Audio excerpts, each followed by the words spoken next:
السلام عليكم. شكرا على هذه الفرصة. And today I'm gonna talk uh, about the network of biology.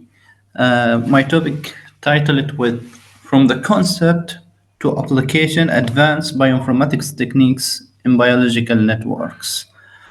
I hope by end of this small talk is just to give you the flavor of uh, how the biological networks can be conducted and what the tools that are available in this field. And we will try to focus more a little bit on the term of diseases, since I am coming from the medical background and working specifically in bioinformatics. Let me dive in by saying that when we try to talk about biological networks, it is like multi scale and multi sources data generated from the human system. And and those kind of data, either we are talking, for example, from the classical bioinformatics omics data like the genomics, transcriptomics, proteomics, metabolomics. Those kind of sources can be generated or represented in the form of, sorry, sorry again. You can continue. So those kind of data that we generated from multiverse, let's say, from the human system, can be represented in form of the networks. And of course, when we have a networks, we're able to do like the further steps, which is where we talk about analysis or the network analysis. And the most important, we can integrate those networks from different multi-scales and multi-sources to have a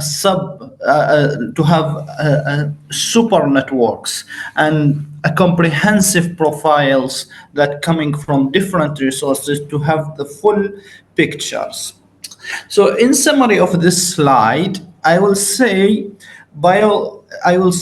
network is the new techniques that facilitate for us how we can view different kind of data that we generated from different sources. Of course, you know that this concept has not only has been applied on term of human data, also that can be generated from different types of sectors.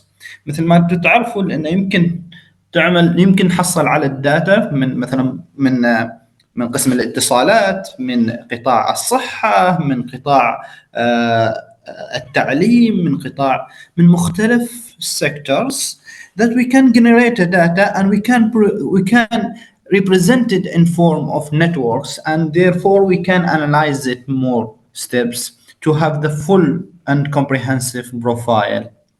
And for the purpose of this talk, we are talking mainly about the human system.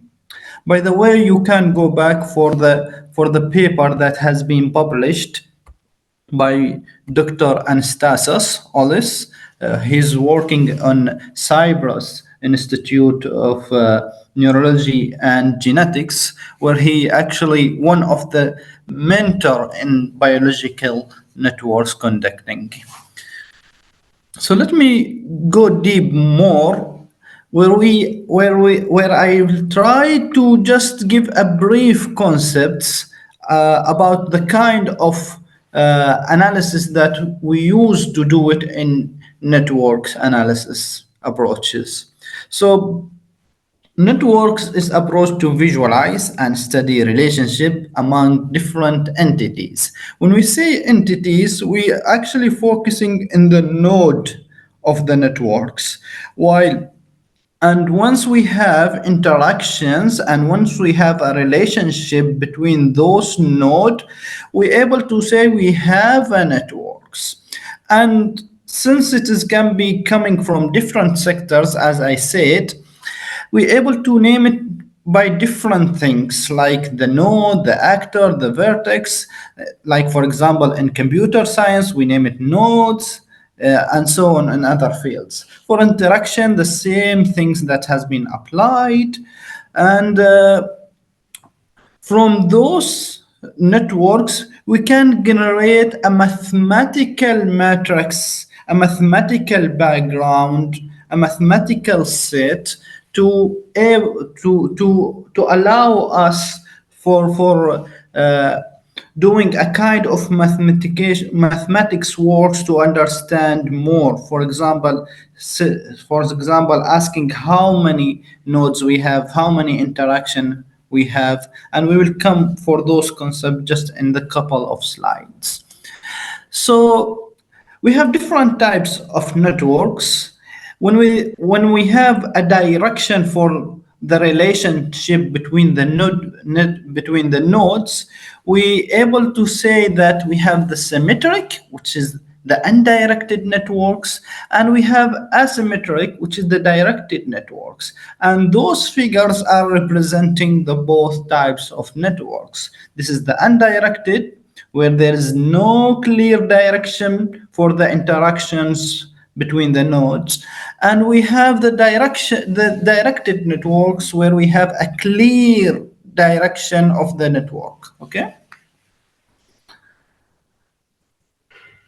Another types that we use to describe a networks also is focused about the weight or the capacity or the intensity of the relationship between the nodes itself. For example, in the weighted networks, the graph will be represented by a weighted relationship between the nodes. For example, between 4 and 8, we have a strong relationship. So, therefore, it has been represented by the higher numbers, comparing between 4 and 2. And this is what we have in the weighted networks. On the other hand, we have unweighted, where there is no clear weight between the nodes. Again, we have what we call it a bipartite networks, where we have actually more than one types of the nodes represented in one network. And this is actually one of the useful techniques that we're able to integrate of different kind of networks in one type of networks. For example, in this we have the red color and the blue color, and each node represent different things. Again, one of the types of the networks we can actually associate it with the time series, where when we have a time, we're able to say that this networks is evolving in time, while when there is no clear a time series, we will say this is a static networks.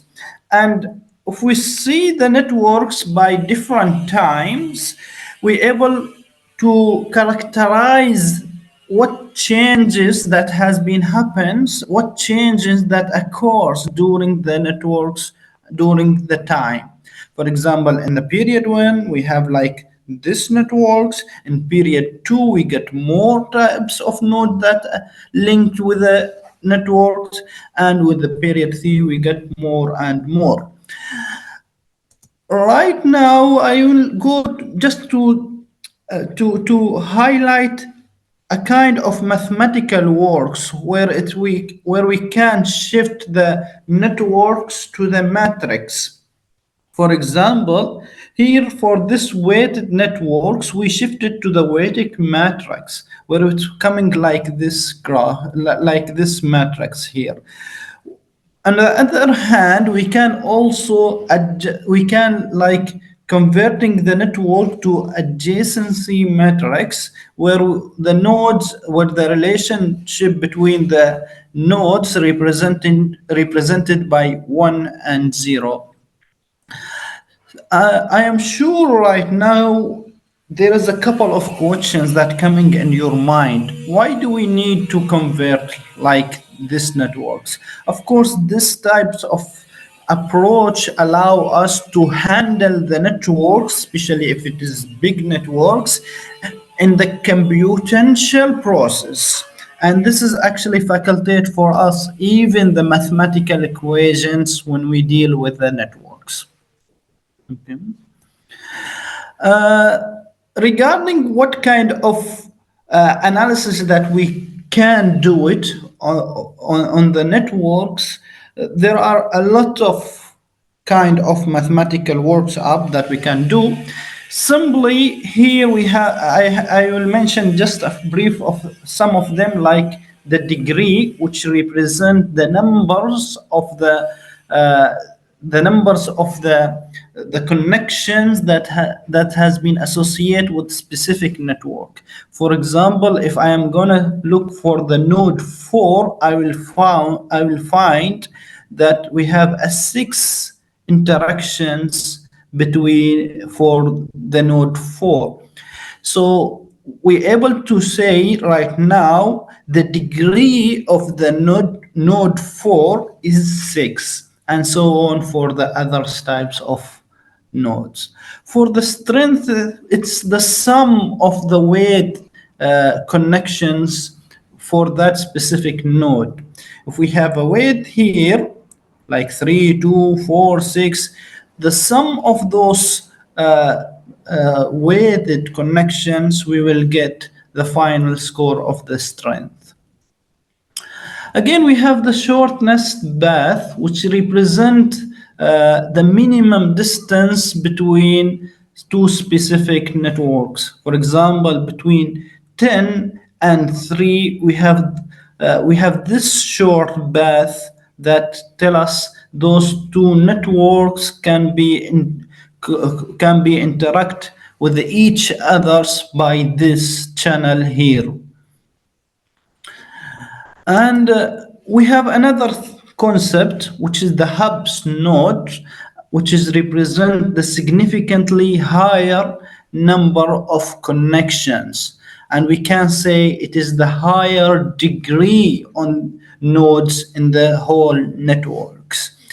And we have the bottleneck node, which represent the connection between the substantial networks between two modules, actually, like this modules here and this module. We have one bottleneck nodes that link between those two networks.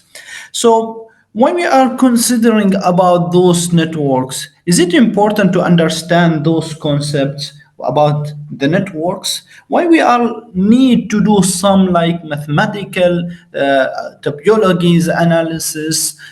Actually, when we go to the biological networks, again we understand it is a form of the networks where we have different biological entities that represent the living systems, and those entities, which are the nodes mainly, can be represented like the genes, like the proteins, like the cells or diseases or entire species. And we're able to see the interactions between those entities, the molecules, like the protein-protein interaction, like the metabolics interactions, signaling and diseases networks. And this is one of the actually a marvelous table that I used to give it to the students for why we are need to construct a network. First of things, we need to summarize the biological process that happens in the living systems, like the gene functionality. These genes interact with this genes, and these genes interact with that genes. These genes activate the other genes, and so on. Think also about performing differential analysis. What kind of pathways that is hidden within the networks? What kind of pathways that we can find it in each networks if that networks represented different samples. Think also about finding the controller in the process. For example, if we are looking for transcription factors, microRNA that hidden within the networks, like for example, if we find a microRNA as a higher degree, we're able to say this higher degree microRNA has important function within the whole networks. Think about finding a new pathways that hidden also with the new members within the networks, or finding, for example, a new gene functionality, and we will see some examples later on about those applications. Think about also the drug discovery. For example, if I have a networks with a higher degree hub node, if I am gonna targeting that hub nodes is if I am gonna targeting that hub nodes, is that means I am collapsing the whole networks that represent the disease? If that means that I am targeting important element within the whole disease, also think about the correlation between the diseases and the phenotypes. For example, if I am gonna integrate two diseases networks together, what kind of the pathways that share together between those diseases? Is the disease one lead to disease two? If that okay, if that happens, in which pathways leading from one to another disease, and so on. And those actually like the common application. We have another application for the networks, why we are doing the networks.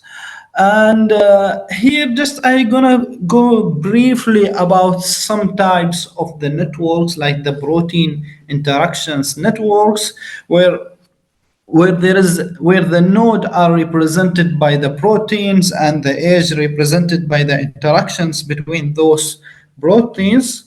uh, Either we are talking about the physical interaction or the functional interactions. For example, both of the proteins that activated together at certain condition or under certain drugs, they both share the same functionality.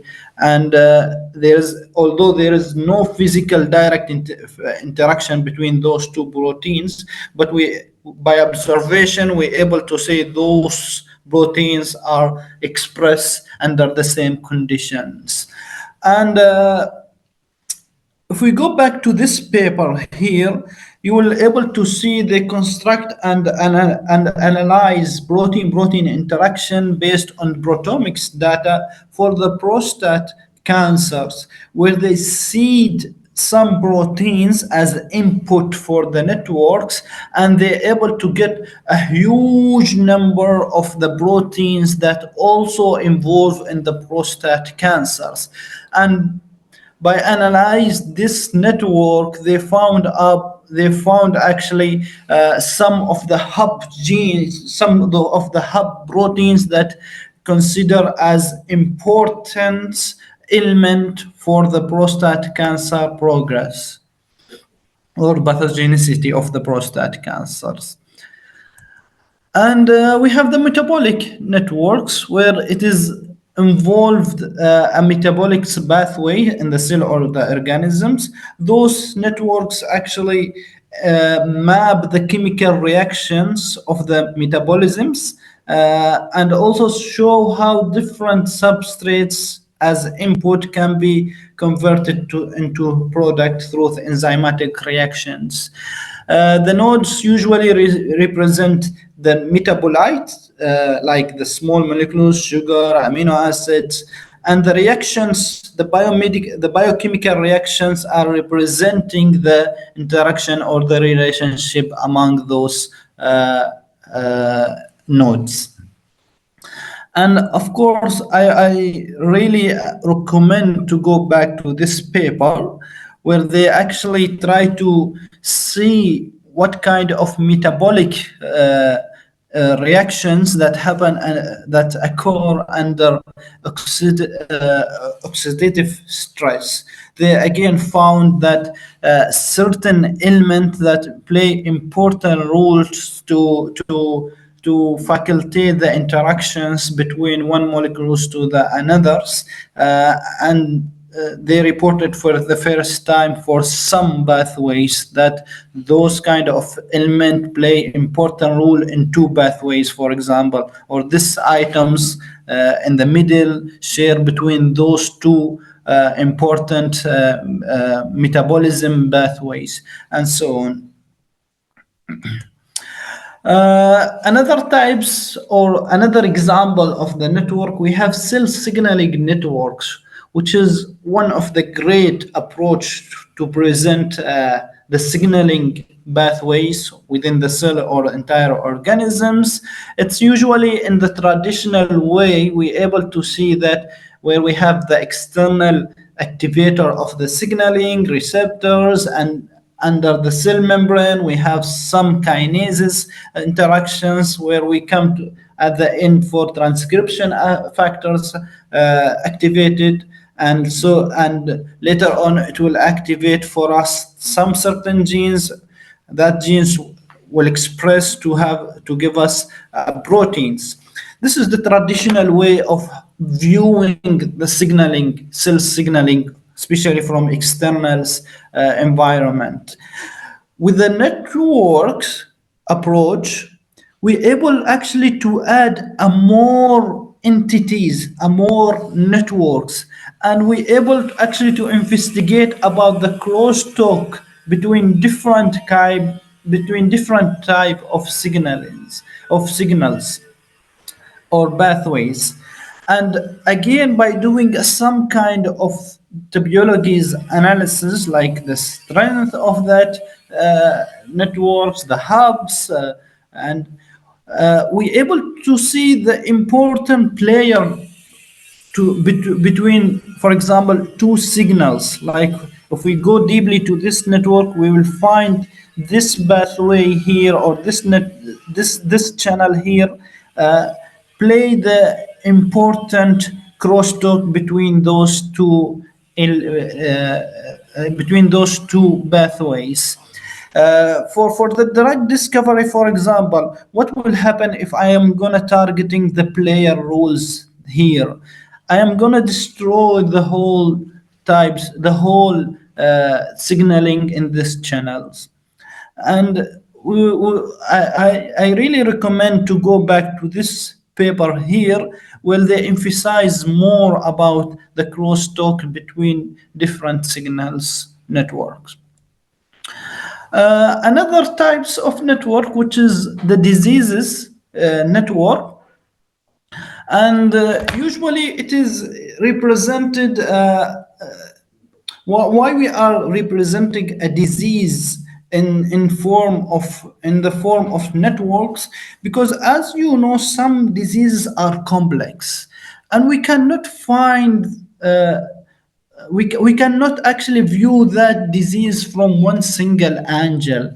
Like if I am gonna go from to do a genomics study for Alzheimer disease, I am gonna missing the expression level of the expression level of that genes, because I don't have the transcriptomics study. Therefore, the networks approach coming to view to give us a comprehensive a view for the disease, where we use it to integrate different omics data together and give us a full view. And by doing that, we're able to see the underlying biological factors. And usually in those networks, the node are represented by the element that involve in the disease, for example, the genes, the proteins, and so on. And the ages or the relationship between the disease, for example, you will find if there is a genes overlap together, we will draw a link between them. Like there's a common gene between there is a commonality between those two genes. If there is a molecular pathway share between those genes, we will draw a line also. If we have a symptoms, for example, if we have two diseases and we link them by the sharing symptoms or symptom similarity, we will find out what kind of clinical manifestations share between those two diseases. And if we go back to this paper here, has been published in 2023, they try to find the crosstalk between COVID-19 and Alzheimer disease, where the data has been generated by the microarray and RNA-seq data set places. So they found actually some elements, some genes that play as a crosstalk between those two diseases, Alzheimer and COVID, and they explain why there is a higher why Alzheimer disease got aggressive a kind of the COVID manifestation disease. And it is really nice paper, show try to highlight for you how the biological networks approach can play important role to investigate different underlying biological factors. And after giving you this warming introductions, just to briefly going to some tools that we usually use it in biological conducting networks, like this Cytoscape, which is open source softwares where you can integrate and visualize and doing the analysis at the same times in the context of the networks. I just keep for you here a manual of how to use it in friendly way. I really recommend it to go through it. And it is one of the common tools used for this purpose. You will able to see the networks, and also if you have integrations. And here you will see the kind of analysis that you can conduct it that you can conduct it. Again, it will give you, for example, if we have a hub genes within networks, you are able to directly emphasize this, because usually the networks will be huge networks, and you cannot actually you cannot target it by your naked eye. You need the topologies analysis to define what are the hubs within the network. Another tools that we use it, which is the string database, stand for search tool for retrieval and interacting genes and proteins. This is very recent tools. It's starting just by entering list of the genes, and it will retrieve for you the list. It will retrieve for you the genes beside the neighboring genes and the interaction among them. You're able to define if you needed a physical interaction or just like an indirect functional association between those genes. And from here, you can take those genes to the Cytoscape software for further analysis. Another tools that again used for network, which is Gene Mania. This tools has it use actually it has been used a lot by API. You can integrate it with, for example, a programming language where you can retrieve the data directly and conduct the networks, and it will give you another types of interactions like the physical co-expressions proteins, predicted,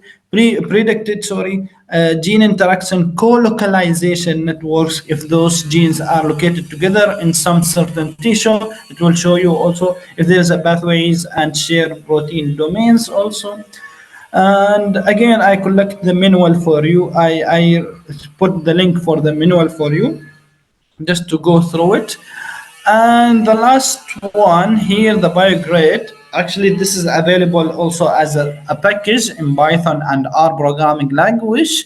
You can easily contact, you can easily connect with this tools where you can conduct the different kind of analysis. Now I will move little bit to talk about the application of the biological networks in studying rare disease. So let's talk a little bit about what is rare disease. What is rare disease? Rare diseases are generally considered as a rare when it is affecting 1 in 2,000 persons, according to the NIHS, NIH, National Institute of Health.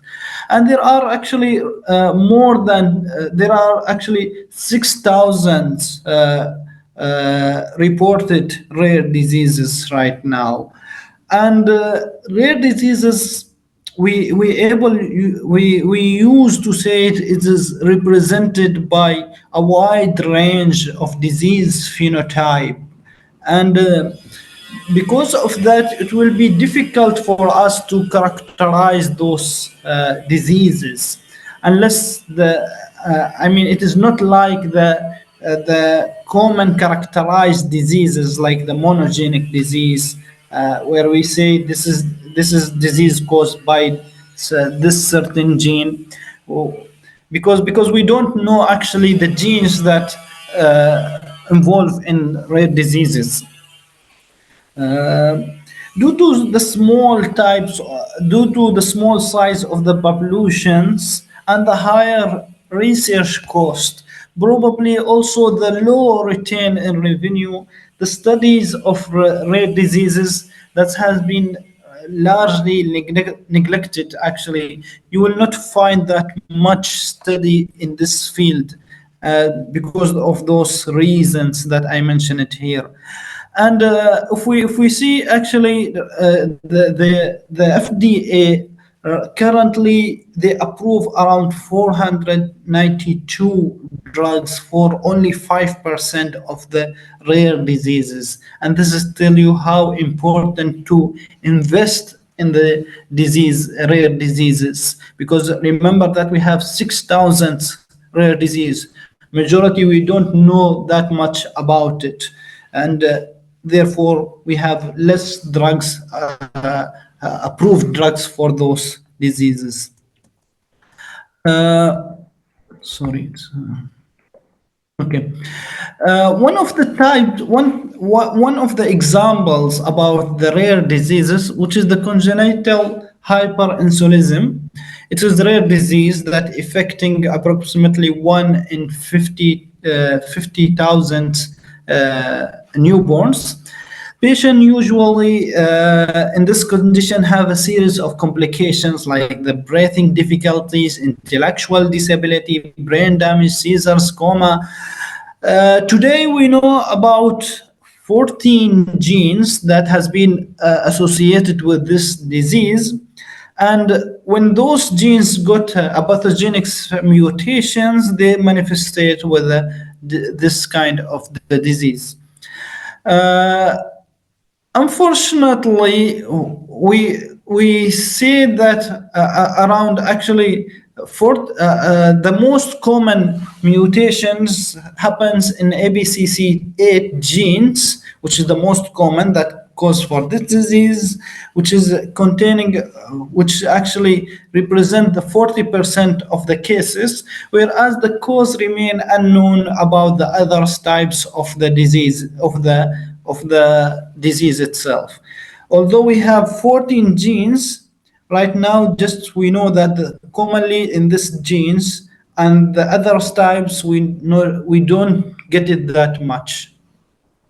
So by conducting a biological study by Stephen studies, they found actually they used those at that time there were actually 9 genes that known to be associated with this disease. So they use it as input for biological networks, and they found they have different kind of genes and proteins that involve in association between those genes. Therefore, they surprisingly said that we, whenever we have a topologically close entities that clustering together, those are important elements for this disease to be manifest. And actually, they report more than one genes for this disease by conducting biological network. Another disease, which is systematic sclerosis, in the same way they did, like they retrieved the genes from a transcriptomic study from different tissue, and they found that the tissue with systematic sclerosis, skin, lung, esophagus, peripheral blood, they share the same entities when they contact the biological networks. And for the first time, they report that those are important entities for the sclerosis to be developed uh, by the patients. And they have actually a very nice graph for biological networks. They're able to find the share between entities between different tissue. And just to add more about the research in progress, right now we are working and one of the disease in one of the approaches for disease for the complex disease, which is the cardiomyopathies. We retrieve the genes from disgent database, and after that we construct different kind of the networks from gene mania, and later on we associate the pathogenic variant with the genes, and after that we calculate different topologies. From there, we integrate those topologies together to have a score for each variant, and by prioritizing the variants based on the topologies analysis, we're able to find out the most pathogenic somatic variants in the whole pictures of the cardiomyopathy disease. And this is, I know it is not that much clear, but those are the primary result of this research. It is still in the progress, and we are working in validating this approach for clinical use. This is the end of my presentation, and thank you for your attention.